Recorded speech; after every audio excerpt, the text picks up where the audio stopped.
Olá, sejam muito bem-vindos. Sabe, já pararam para pensar por que um local de trabalho é organizado do jeito que é? Porque existem chefes, departamentos, metas? Pois é, por trás de tudo isso tem mais de um século de ideias, de conflitos e de muitas descobertas. Hoje, a gente vai desvendar essa jornada fascinante do pensamento administrativo, começando lá nas fábricas super rígidas do passado até chegar nos sistemas flexíveis de hoje. Bom, nossa jornada está dividida em 6 etapas.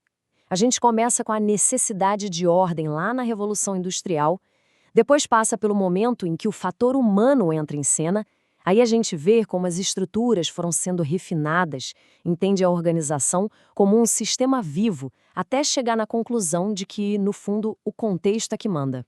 Vamos nessa? Então, tudo começa aqui. Pensa no cenário. Crescimento super acelerado e, para ser sincero, bem caótico das primeiras grandes indústrias. Era uma bagunça. A necessidade de colocar ordem na casa foi o que deu origem às primeiras teorias de administração. E a primeira grande resposta para esse caos foi a abordagem clássica. Imagina ela como o primeiríssimo manual de instruções que serviria para qualquer empresa. A lógica era bem simples. O mundo parecia estável, então devia existir um único jeito certo de fazer as coisas. Por isso mesmo, essa abordagem era rígida, inflexível e totalmente obcecada por uma palavrinha mágica: eficiência. E dentro dessa abordagem surgiram duas visões que se completavam. O interessante aqui é justamente essa diferença de perspectiva. De um lado, nos Estados Unidos, a gente tinha o Taylor, que era o cara do micro, sabe, com o cronômetro na mão, obcecado em otimizar cada detalhe da tarefa lá no chão de fábrica. Do outro lado, na Europa, tinha o Fayol, que era o cara do macro. Ele desenhava a estrutura ideal da empresa de cima para baixo. Eram, assim, duas lentes diferentes para um mesmo objetivo: a máxima eficiência. O Taylor não deixava nada para acaso, não. Os 4 princípios dele buscavam transformar a administração numa ciência exata. Chega de achismo. A ideia era, primeiro, planejar tudo com base na ciência. Segundo, preparar o trabalhador para ser excelente naquela função específica. Terceiro, controlar o processo para nada sair do planejado.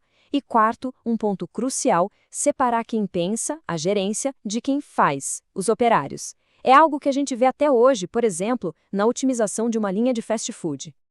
E quem levou essas ideias assim ao extremo? Ele mesmo, Henry Ford. Ele não só aplicou, como aperfeiçoou tudo com seus próprios princípios. A intensificação veio com uma revolucionária linha de montagem. A economicidade cortou custos, diminuindo os estoques. E a produtividade, nossa, explodiu. Ford simplesmente criou a produção em massa e mudou o mundo para sempre. Ok, o modelo clássico era super eficiente, não dá para negar, mas ele tratava as pessoas quase como se fossem peças de uma máquina. E claro, era de se esperar que uma reação a isso viesse. O foco estava prestes a mudar, da máquina para o ser humano. E essa pergunta começou a ecoar nos corredores das fábricas, nas universidades. Peraí, se a produtividade depende das pessoas, será que tratar todo mundo como se fosse uma engrenagem era mesmo a melhor ideia? A resposta, obviamente, era não. É aí que surge a abordagem humanista, que foi um verdadeiro contraponto àquela rigidez toda.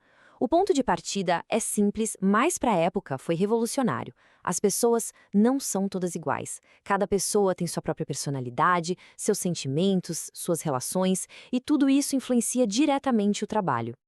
E as descobertas dessa nova escola foram, olha, surpreendentes para a época. De repente, a galera percebeu que dinheiro não era o único motivador. As pessoas são seres sociais. Os grupos informais, sabe, as panelinhas, tinham um poder gigante sobre a produtividade, muitas vezes até maior que o do chefe.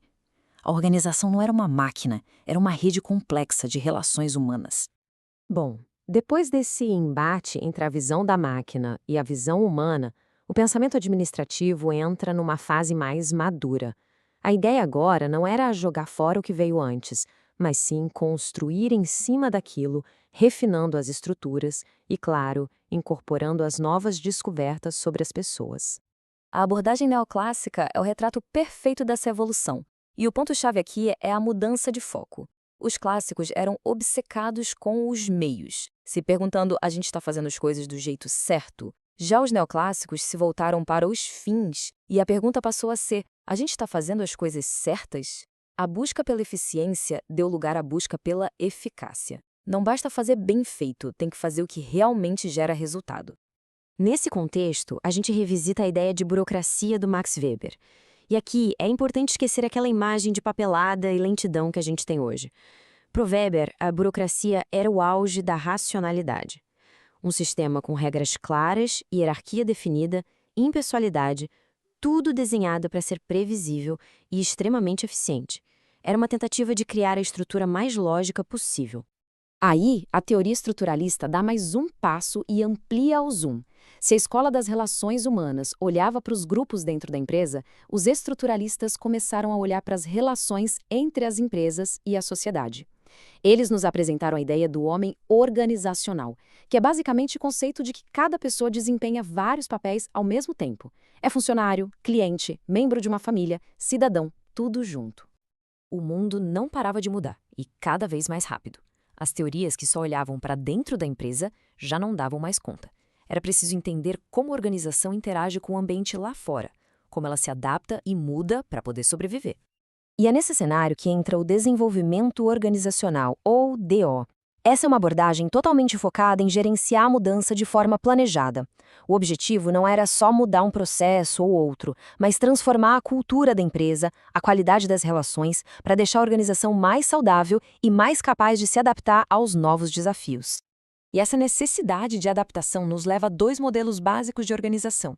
De um lado, o modelo mecanicista, bem rígido, hierárquico, herdeiro direto das ideias clássicas, perfeito para um ambiente que não muda muito. Do outro lado, o modelo orgânico, flexível, descentralizado, ideal para um mundo que está sempre mudando. A questão não era mais qual é o melhor, e sim qual é o mais adequado para cada situação. A abordagem sistêmica vem para consolidar essa visão. Ela nos convida a enxergar a organização não mais como uma máquina, mas como um organismo vivo. Um sistema aberto que precisa de alimento do ambiente externo, como informações, recursos, talentos, para poder sobreviver. E o ponto fundamental, que todas as suas partes, como os órgãos de um corpo, estão interligadas. Uma depende da outra para tudo funcionar. E assim a gente chega nas abordagens mais modernas, que consolidam uma lição importantíssima aprendida ao longo de toda essa jornada. Talvez não exista uma única resposta, um modelo perfeito. O foco agora se volta para o comportamento que a gente pode observar e principalmente para o contexto de cada situação. A abordagem comportamental, ou behaviorist, resolve focar naquilo que dá para ver e medir, o comportamento das pessoas.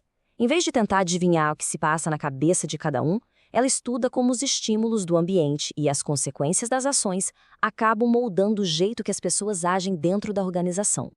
E essa frase resume perfeitamente a grande virada de chave no pensamento administrativo. É a essência da teoria que vem logo a seguir, uma ideia que finalmente abraça a complexidade do mundo real. Essa é a teoria da contingência, e ela é o ponto final, o ápice da nossa jornada. Depois de décadas buscando a melhor maneira de administrar, a grande conclusão é que tudo depende. A melhor estrutura, o melhor estilo de liderança, a melhor forma de tomar decisões, tudo é contingente. Ou seja, depende da situação, da tecnologia usada, do tamanho da empresa e, acima de tudo, do ambiente em que ela está. Então, olhando para trás, o que a gente aprendeu com essa caminhada toda? A gente vê uma progressão muito clara, né? Uma história de ideias que reagem e constroem umas sobre as outras. Vamos fazer uma síntese rápida dessa evolução. Esse cronograma mostra tudo de um jeito bem claro.